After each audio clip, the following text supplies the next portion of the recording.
বন্ধুরা, আজকে হচ্ছে ডিমের অমলেট করে আর কি ঝোল করব। এই যে 3টা ডিম ফাটিয়ে পেঁয়াজ লঙ্কা দিয়ে লবণ দিয়ে 3টা ডিম মামলেট করে নিয়েছি, একসঙ্গে করে কেটে নিয়েছি।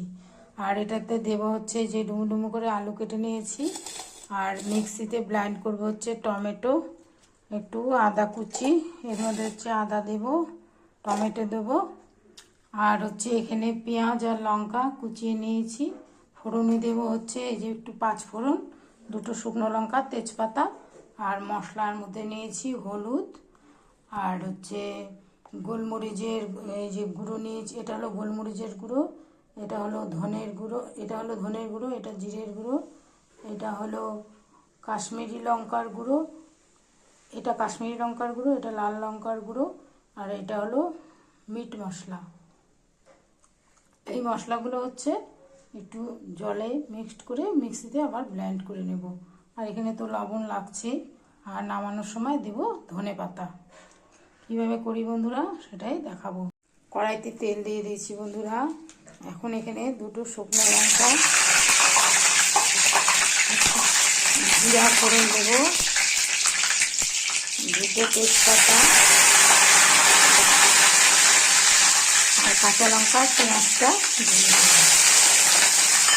এটাকে ভালো করে এই পেঁয়াজ লঙ্কা ভাজার মধ্যে বন্ধুরা ডুমু ডুমু করে যে আলুটা কেটে রেখেছি সেটা হচ্ছে দিয়ে দেবো, একসাথে ভাজা হয়ে যাবে।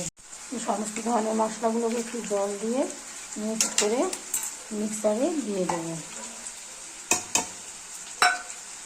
ভাজার সময় একটু লবণ দিয়ে দেবো। এই যে মিক্সারে সমস্ত ধরনের মশলাগুলো ব্লেন্ড করা হয়েছে, আমি এর মধ্যে হলুদও দিয়ে দিয়েছি। আর এখানে এটা ভাজা ভাজা হয়ে এসেছে। এখন মশলাটা ঢেলে দেবো, দিয়ে আবার একটু ভাজা ভাজা করবো, তারপরে অল্প জল দিই। বন্ধুরা কষানোটা হয়ে এসছে, যখন দেখা যাবে যে তেল ছাড়ছে তখন বোঝা যাবে যে কষানোটা হয়ে গেছে। এখন এর মধ্যে জল দিয়ে দেবো, আন্দাজ মতন দেবেন। জল দেওয়া হয়ে গেছে, এখন এটা কিছুক্ষণ ফুটতে দেব। আপনারা আন্দাজ মতন জল দেবেন, যে যতটা ঝোল খায়। ঝোলটা হয়ে এসছে বন্ধুরা, এখন হচ্ছে ডিমের অমলেটগুলো দিয়ে দেব।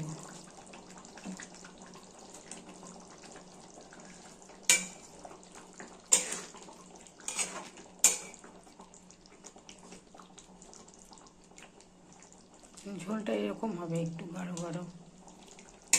এর উপর দিয়ে হচ্ছে ধনেপাতাটা দিয়ে দেব। এই যে বন্ধুরা, তৈরি হয়ে গেল আমার ডিমের অমলেটের ঝোল। আপনারাও এইভাবে করে খাবেন। যদি ভালো লাগে তাহলে পরে লাইক, শেয়ার, কমেন্ট অবশ্যই করবেন। এভাবে করে খেলে অনেকটা মাংসের টেস্ট আসে। সমস্ত ধরনের মশলা, মিট মশলা টশলা দিয়ে করলে পরে মাংসের মতো লাগে ঝোলটা খেতে।